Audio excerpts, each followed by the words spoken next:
Sa nakaraan nating video, dahil sa dami ng martial coins na nasa kanya kumuha si Ming ng ilang elixir upang mapabilis ang cultivation ni Lanzo na malapit nang maabot ang warrior stage. Samantala ibinahagi ni Lanzo na nakatanggap siya ng 100 milyong contribution points mula sa kanyang master bilang kapalit ng martial art skill na ibinigay niya na nagresulta sa 100,000 martial coins. Dahil dito hindi na niya kailangan ng mga martial coins mula kay Ming ngunit para kay Ming higit na mahalaga si Lanzo kaysa sa anumang material na bagay at sa katahimikan ng gabi naglapit ang kanilang damdamin hanggang sa maghinang ang kanilang mga labi. Sa parehong sandali biglang dumating si Xing Chen na tumatakbo at agad na binati si Ming dahil sa matagumpay niyang pagbabalik mula sa Magical River area. Ipinahayag din ito ang anunsyo ng chief na ginawa na siyang isang inner disciple. Sa pagdating ni Xing Chen dali-daling itinulak ni Lanzo si Ming pa atres dahilan upang mapangiti si Xing Chen. Kitang-kita ang kasiyahan sa mukha ni Xing Chen habang sinasabing tila dumating siya sa hindi tamang oras. Sinabi pa nitong maaari silang pumasok sa loob ng silid upang ipagpatuloy ang kanilang ginagawa. Dahil dito tumayo si Lanzo nang namumula at may hiya saka siya pumasok sa loob nang hindi na nagsalita pa.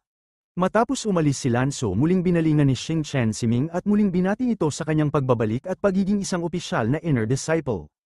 Ipinaalala nito na bilang isang inner disciple may mga bagong patakaran siyang kailangang sundin. Bagaman maraming resources ang isang inner disciple kinakailangan nilang mag-ipon ng contribution points para sa sect. Alam na ni Ming ang tungkol dito at sinabi niyang narinig na niya noon na ang mga inner disciples ay kinakailangang lumahok sa isang misyon tuwing ikatlong buwan upang kumita ng contribution points. Kinumpirma ni Xing Chen ang narinig ni Ming at ipinaliwanag na bagaman may mga misyon hindi lahat ng ito ay mapanganib. Hindi nais ng chief na matapos ang mahabang panahon ng pagsasanay ay ipadala ang kanyang mga inner disciples sa isang mapanganib na misyon kung saan maaari silang mapatay.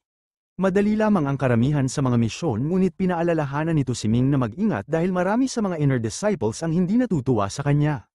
Alam na rin ito ni Ming at inilahad niyang maging noong siya ay isang outer disciple pa lamang marami na siyang nakalabang inner disciples. Maging ang ilan sa mga elite disciples ay laban din sa kanya. Ngayon na matagumpay siyang nakabalik mula sa Magical River area tiyak na mas marami pang maiinggit sa kanya at maaaring subukan siyang patayin muli. Samantala sa isang bahagi ng Red Sun sect makikita si Huang na nakaupo at tila balisa. Hindi siya makapaniwala sa desisyon ng chief na gawin si Ming na isang inner disciple. Ngayon siya at si Ming ay nasa parehong antas na isang bagay na labis niyang ikinababahala. Si Huang ay labis na nababahala habang iniisip ang posibleng paghihiganti ni Ming. Bagamat siya ay nasa ika-6 na antas ng kanyang warrior level alam niyang kung magpapatuloy si Ming sa kanyang pagsisikap malalampasan siya nito sa loob lamang ng isang taon, sa panahong yun maaaring magkaroon si Ming ng kakayahang patayin siya. Nagsimula siyang mataranta at paulit-ulit na itinatanong sa sarili kung ano ang dapat niyang gawin. Biglang bumukas ang pinto dahilan upang lalo siyang manginig sa takot, agad siyang lumingon at nagtanong kung sino ang naroroon. Sa kanyang harapan lumitaw si Xiao Ji at tinanong siya kung bakit mukhang gulo ang isip nito. Halata sa kanyang hitsura na hindi ito nakakatulog at labis ang kanyang pag-aalala. Napansin ni Xiao Ji ang kondisyon nito at tinanong kung ano ang dahilan ng kanyang pag-aalala. Sa gitna ng kanyang pagkabalisa binalingan ni Huang si Xiao Ji at tinanong kung ano ang sadya nito. Sa kabila ng kanyang takot inalala niyang si Xiao Ji ay isang disciple at nararapat na igalang. Ipinahayag ni Xiao Ji na narinig niya ang tungkol sa alitan nila ni Ming at ang tangkang pagpatay niya rito. Ngunit ngayon na isa ng inner disciple si Ming hindi na magtatagal at tuluyan na siyang malalampasan. Sa loob lamang ng isang taon maaari nang mapanganib ang kanyang sitwasyon. Hindi na nakapagpigil si Huang at dali-daling lumapit kay Xiao Ji mahigpit na kumapit sa kanyang mga paa at nakiusap na tulungan siya. Ayaw niyang mamatay sa kamay ni Ming kaya pilit niyang tinatanong kung ano ang maaari niyang gawin upang maiwasan ang kanyang kapahamakan. Labis ang kanyang pagmamakaawa umaasang may solusyon si Xiao Ji sa kanyang problema. Sa malamig na tinig sinabi ni Xiao Ji na may napakadaling paraan upang malutas ang kanyang suliranin. Kailangan lamang niyang patayin si Ming bago pa ito lumakas ng husto. Ipinaalala niya na si Ming ay nakakuha ng maraming kayamanan mula sa Magical River area at kung mapapatay niya ito ngayon lahat ng mga yaman na yun ay magiging kanya. Tinansya ni Xiao Ji na ang halaga ng mga kayamanang yun ay aabot sa 100,000 martial coins. Ngunit nag-aalinlangan pa rin si Huang, alam niyang palaging binabantayan si Ming ni Master Biaofo at bukod pa roon nasa panig din niya ang chief. Kung gagawa siya ng hakbang laban kay Ming siguradong papatayin siya ng chief. Ngunit ngumiti si Xiao Ji at ipinaliwanag na may patakaran sa kanilang sect na kinakailangang sumailalim sa isang misyon ang mga inner disciples kada 3 buwan. Dahil ngayon ay isa ng inner disciple si Ming, mapipilitan din itong sumali sa isang misyon. Ipinaliwanag ni Xiao Ji na dahil abala ang mga elders ng sect, wala silang oras upang samahan si Ming sa kanyang misyon, nangangahulugan ito na mag-iisa lamang siya sa paglalakbay. Nangako si Xiao Ji na ihahanda niya ang lahat kabilang na ang ruta ng misyon upang maging madali para kay Huang ang pagsalakay kay Ming. Sa sandaling marinig ito, hindi napigilan ni Huang na magtanong kung paano naman nila haharapin ang chief. Ngunit may mas malawak na plano si Xiao Ji. Sa isang malamig na tinig sinabi niyang hindi lamang si Ming ang kanilang target. Malapit nang magbago ang pamunuan ng Red Sun Sect. Hindi lamang ang sect kundi maging ang estado ng Yan pati na rin ang trono ng Emperor ay malapit nang mapalitan. Sa nalalapit na pagbabagong ito, magiging madali na rin para sa kanila ang paghawak sa kapangyarihan ng chief. Matapos ang 3 buwan, makikita ang palasyo ng Yan State kung saan nakaupo ang munting prinsipe kasama ang Emperor ng estado. Ang kanyang ama, ang hari ng Yan State, ay pumanaw na kaya ngayon ay nasa piling siya ng Emperor. Habang nakaupo roon, hindi niya mapigilan ang pagluha. May 3 magkakapatid sa kabuuan at siya ang bunso na nagngangalang Hao Yan. Bago pumanaw ang kanyang ama, hinirang siya bilang tagapagmana ng trono, itinakdang maging bagong hari sa hinaharap. Habang naroon ang kanyang nakatatandang kapatid, lumitaw ang galit sa kanyang mukha habang inaalala ang sinabi ng kanilang imperial physician na may 2 taon pang natitira sa buhay ng kanilang ama. Gayunpaman, bigla na lamang itong namatay sa kabila ng pagiging maayos noong gabi bago ito pumanaw. Kasabay nito, nag-isip siya kung nasaan ang iba pa niyang mga kapatid at kung bakit hindi man lang sila nagpakita upang makita ang kanilang ama sa huling pagkakataon. Samantala, isang malakas na tinig ang pumuno sa silid. Inihayag na ang kanilang mga kapatid ay hindi nakayanan ang kalagayan ng kanilang ama dahil sa labis na pagmamahal sa kanya, kaya sumama na ang mga ito sa kanya sa kabilang buhay. Kasabay nito, isang galit na tinig ang umalingaw-ngaw, puno ng puot at paninisi. Isiniwalat ang paniniwalang hindi siya karapat-dapat sa kanilang pamilya sapagkat sa kabila ng pagmamahal ng kanilang ama, rito siya ang naging dahilan ng pagkamatay hindi lamang ng kanilang ama kundi pati na rin ng kanilang mga kapatid. Mula sa kabilang panig, isang malamig na sagot ang ibinigay. Inihayag ang pagkadismaya sa naging desisyon ng kanilang ama sa pagpili ng tagapagmana ng trono. Sa kabila ng pagiging nakatatanda, hindi siya ang napiling magmana ng korona. Kung may pagkakamali man ang kanilang pamilya ay may parehong dugo, kaya anumang masasakit na salita ang ibato laban sa kanya, ito rin ay sumasalamin sa kanilang sariling pamilya. Mula sa likuran lumitaw ang ilang mga tao, isang utos ang ibinaba, isang atas na wakasan na ang buhay ng batang prinsipe. Isang pangangatwiran ang idinahilan na bilang isang mabuting tao, hindi niya nais na makitang umiiyak ang isang bata sa pagkawala ng kanyang ama.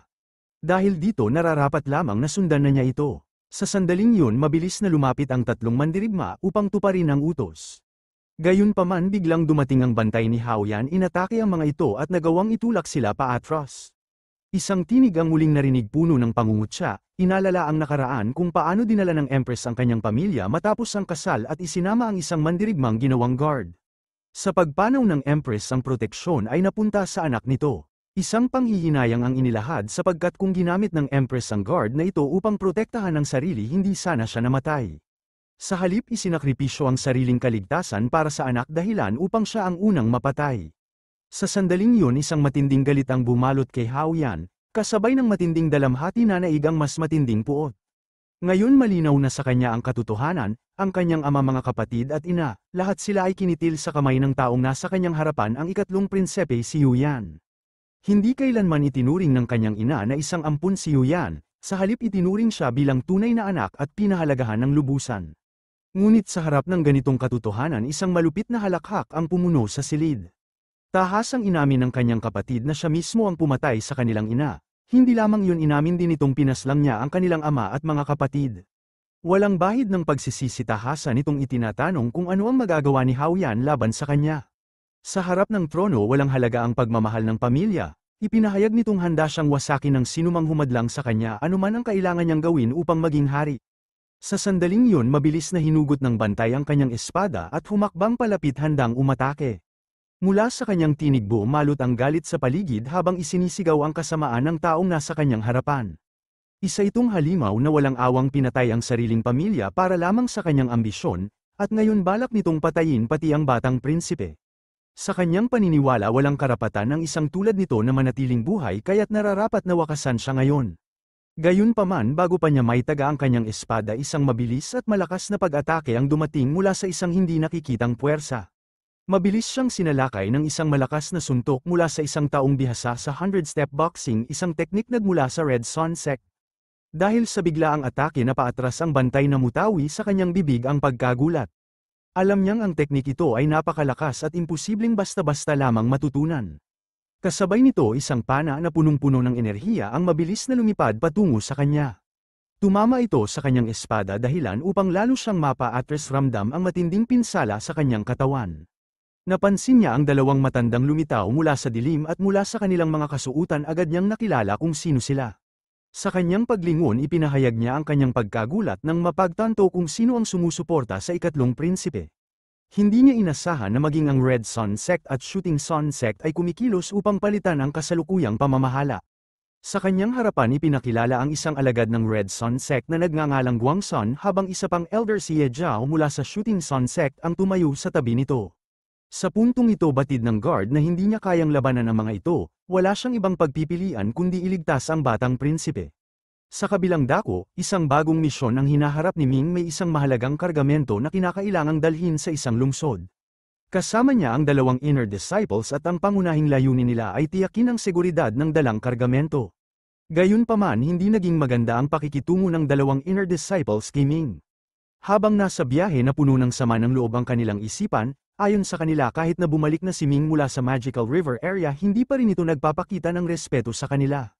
Matagal na silang inner disciples bago pa siya dumating kaya para sa kanila marapat lamang na igalang sila ni Ming. Lubos na naiinis ang isa sa mga disciple dahil sa kilos ni Ming. Hindi niya mapigilan ang galit kaya't bigla siyang nagtanong kay Ming kung naririnig ba siya nito. Mula kanina pa raw sila nagsasalita at pinapaalalahanan siyang dapat silang igalang bilang kanyang mga nakatatanda. Ngunit kahit nakadilat ang mga mata ni Ming tila ba siya'y natutulog habang patuloy sa kanyang paglalakad. Napansin naman ng isa pang disciple ang kakaibang estado ni Ming at sinabi niyang kahit nakabukas ang mga mata nito mukhang mahimbing pa rin ang kanyang tulog. Dahil dito hindi niya maintindihan kung paano nito nagawang makalabas mula sa mahiwagang ilog. Samantala sa loob ng kanyang spiritual sea nakaupo si Ming habang abala sa paglinang ng kanyang katawan sa tulong ni Beiming. Isang bintana ang binuksan ni Beiming sa loob ng spiritual sea at ipinaabot kay Ming na ang dalawang disciple ay patuloy sa kanilang galit na usapan tungkol sa kanya. Subalit kalmado lamang si Ming at sinabing hanggat hindi siya tinatangka nilang saktan hayaan na lamang silang magsalita. Alam niya na ang kanyang kakayahan sa paglinang ay mas mataas kaysa sa kanila at kung nanaisin niya kaya niyang makipaglaban maging sa isang gintong magical beast. Ang mga disciple na ito bagamat mahuhusay ay wala pa ring laban sa kanya. Kaya't hindi niya nakikitang kailangan pang pag-aksayahan ng panahon ang kanilang mga hinaing. Ipinahayag ni Ming na ang ideya ni Beiming ay gamitin ang kapangyarihan ng kanyang banal na orasan upang mapanatili ang galaw ng kanyang pisikal na katawan kahit wala siyang aktwal na kontrol dito. Kasabay nito ginamit naman ang kanyang banal na kakayahan ang spiritual sea upang ilipat ang kanyang kaluluwa roon kung saan maaari siyang magpatuloy sa kanyang paglinang habang nasa paglalakbay. Dahil dito nagawa niyang pagsabayin ang pagpapalakas ng sarili at ang pagtahak sa kanyang misyon. Habang patuloy na nililinang ni Ming ang kanyang kakayahan alam niyang iba ang daloy ng oras sa loob ng spiritual sea. Dito niya pinag-aralan ang isang natatanging pamamaraan mula sa Tai Sect, isang teknik na nagbibigay sa kanya ng kakayahang pagmasdan ang kilos ng iba at hulaan kung anong galaw ang kanilang gagamitin. Nang buksan niya ang kanyang mga mata kumislap ang mga ito hudyat na tuluyan na niyang napagtagumpayang matutunan ang teknik na ito. Napagtanto ni Ming kung gaano kahirap matutunan ang sining ng Tai. Ito ay napaka-misteryoso at matapos ang 3 buwang paglinang nagawa pa lamang niyang ma-unlock ang unang level nito. Wala siyang ideya kung anong kapangyarihan ang dala ng ikalawang level kaya't bago siya magpatuloy nais muna niyang subukan kung gaano kabisa ang teknik na kanyang natutunan. Ayon sa Tai Art nagagawa niyang basahin ang bawat kilos ng kanyang kalaban upang mahulaan ang kanilang susunod na galaw. Kung tuluyan niyang mapag-aaralan ang lahat ng antas ng teknik na ito nangangahulugan nito na kaya na rin niyang makita ang hinaharap. Mula sa bintanang binuksan ni Beiming tumingin si Ming at sinabi na sa pamamagitan ng kanyang bagong kakayahan madali niyang mahuhulaan ang susunod na kilos ng dalawang disciple na nasa harapan niya. Tinanong niya ang kanyang master kung ano ang napansin nito sa kanila. Sinabi ni Ming na isa sa kanila ay nag-ipon ng lakas sa kanyang kanang binti habang ang kabilang binti naman ay nanatiling maluwag at walang bahid ng kapangyarihan. Ang kanyang kanang braso ay bahagyang nakataas at kasabay nito nakakuyom ang kanyang mga ngipin sa matinding galit. Dahil dito alam na ni Ming kung ano ang susunod na mangyayari, ang disciple ay uusad ng bahagya at sisigawan siya. At tulad ng inaasahan biglang lumapit ang disciple at galit na itinuro si Ming gamit ang kanyang daliri. Sumisigaw ito sinasabing hindi nangangahulugan na dahil lamang sa nakaligtas siya sa River Magical Area ay naging nakatatanda na siya sa kanila. Dapat pa rin daw niya silang igalang bilang kanyang mga senior. Muling nagsalita si Bame-in sa kanyang master sinasabing tunay ngang pambihira ang martial art technique na ito. Tulad ng ipinaliwanag sa kanya eksaktong ganoon nga ang naging epekto nito. Nangangahulugan nito na nasa kamay niya ngayon ng isang napakahalagang sining, isang kakayahan kung saan maaari niyang hulaan ang susunod na galaw ng sinumang kalaban. Dagdag pa niya kung gagamitin niya ito sa laban at hindi ganoon kalaki ang agwat ng lakas nila ng kanyang kalaban maaari niyang matukoy ang bawat kilos nito bago pa man ito mangyari, sa ganitong paraan hindi siya matatalo sa anumang labanan. Samantala kinuha ni Ming ang kanyang gintong espada at sinabi kay Bame-in na kahit napuno niya ito ng Devil Force at dahil doon ay gumaan ito ramdam pa rin niyang mahirap pa rin itong gamitin. Kinilala niyang mas madaling gamitin ang maliit na espada ngunit mas mahirap matutunan ang tamang galaw para sa isang malaking espada. Pakiramdam niya ay napakahirap nitong iwas-siwas ng maayos. Sinabi naman ni Ming na binigyan siya ng kanyang master ng isang scroll na naglalaman ng pamamaraan ng paggamit ng dalawang espada. Ngunit sa hindi malamang dahilan hindi niya ito ma-activate gamit ang kanyang gintong espada. Sa kanyang pagninilay naisip niyang kapag nakarating siya sa kanyang destinasyon kailangan niyang magtungo sa capital state. Doon niya balak humanap ng mga technique sa treasure house, mga kasanayang partikular na ginawa para sa malalaking espada. Samantala ipinaliwanag ni Bame-in na kahit anong teknik ng swordplay ang nais matutunan ng isang tao kailangan muna nitong mabuo ang imahe ng espada sa kanyang isipan. Ang sinumang makakabuo ng tamang imahe sa kanyang isipan ay magagawang gamitin ang espada ng perpekto sa totoong mundo. Dagdag pa niya dapat munang ayusin ni Ming ang kanyang estado ng isipan, dapat niyang tanggapin na may dala siyang malaking espada at kapag nabuo na ito sa kanyang isipan mas madali niyang magagamit ang kahit anong teknik kabilang na ang dalawang espada na kanyang tinutukoy. Sumang-ayon si Ming at sinabing susubukan niya ang ideyang yon. Ngunit bago pa siya muling makapagpatuloy inabisuhan siya ni Bame-in na kailangan na niyang lumabas mula sa kanyang spiritual sea dahil may paparating na mga kaaway sa kanyang harapan. Paglabas ni Ming mula sa kanyang spiritual sea patuloy pa ring sumisigaw ang dalawang disciple sa kanya iginiit na nilampasan na niya ang kanilang hangganan. Nagbabanta ang mga ito na kapag natapos na ang kanilang mission bibigyan siya ng leksyon. Ngunit nang tumingin sila sa harapan bigla silang natigilan nang makita ang tatlong individual na naghihintay sa kanilang daraanan. Sa pagkakakilanlan na tukoy nakabilang sa tatlong ito sina Huang at ang kanyang pangalawang kasamahan ang dalawang naging hukom sa Red Sun Sect kasama ang isa pang hindi pamilyar na kasamahan. Sa harap ng naganap na paghinto iniutos sa kanila na iwanan ang kargamento at umalis kung nais nilang manatiling buhay. Agad na natanto ni Ming ang isa sa mga tinig at napagtanto ang koneksyon nito sa nakaraan. Mula kay Bame-in na kumpirma na ang mga ito ay mga disciple ng Red Sun Sect bagamat nakasuot ng face mask at iba't ibang kasuotan upang itago ang kanilang pagkakakilanlan. Sa tatlo nakilala si Yando Huang at Chen Zhu bilang mga inner disciple habang ang ikatlo ay nanatiling hindi natutukoy. Ang tinig ng tawa mula kay Ming ay naging sagot sa ginawang pahayag sapagkat naging malinaw na ang kanilang layunin ay hindi lamang ang pagnanakaw ng kargamento kundi ang paghihiganti laban sa kanya. Malinaw ang layunin ng tatlong ito ay tapusin ang kanyang buhay.